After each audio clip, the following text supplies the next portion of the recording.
Here's my solution for defining ADAM optimizers. I actually chose these optimization parameters based on the original paper. If we look at this paper, we can basically learn from what these researchers have already spent time on. In this section, Details of Adversarial Training, they go over their approach. We can see some details about weight initialization and application of a leaky ReLU. And here's the section about ADAM optimizers.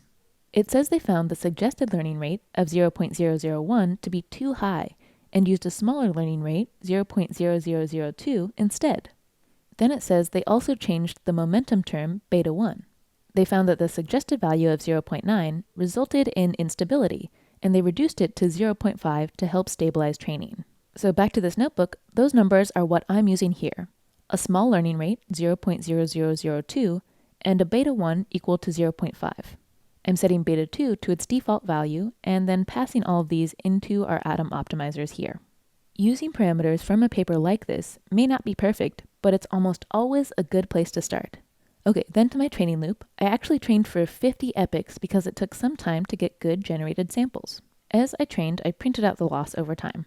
And for ease of visualization, I also plotted the loss of the discriminator and generator at the end of training. So I recorded the loss twice for each of our 50 epochs, and I can see that the discriminator is sort of steadily decreasing, but gets a little spiky at the end. And the generator looks like it's increasing, but also sort of spiky at the end. This spike in our generator loss looks a bit unstable, but I can see that it goes down again, so I'm not too worried about this behavior. Now, these are okay final values, but I will say that it looks like I probably could have trained for a bit of a longer time, and hopefully saw these both decrease to a somewhat smaller value here. Next, I'm going to use a helper function to visualize the samples that the generator learned to create after the last epoch. So this code should look familiar. One thing to note is that since I trained on GPU, I'm moving the images to CPU and converting them to NumPy images for visualization. And here are the generated samples after the last epoch of training. And some of these look pretty good. We can clearly see a white 8 on a blue background, something like a 3 here, a 6 and 3, so it's learning to generate even multiple numbers in one image.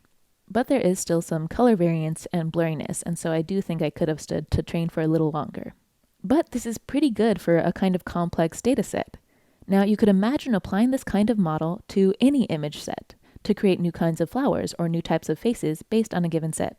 Generative models really allow you to imagine within a learned feature space, and the applications range from generating digits to generating art and music. I'll also say that these kinds of adversarial models have been really useful for finding weaknesses in existing models or biases when it comes to certain factors, and I've linked to some of this research below.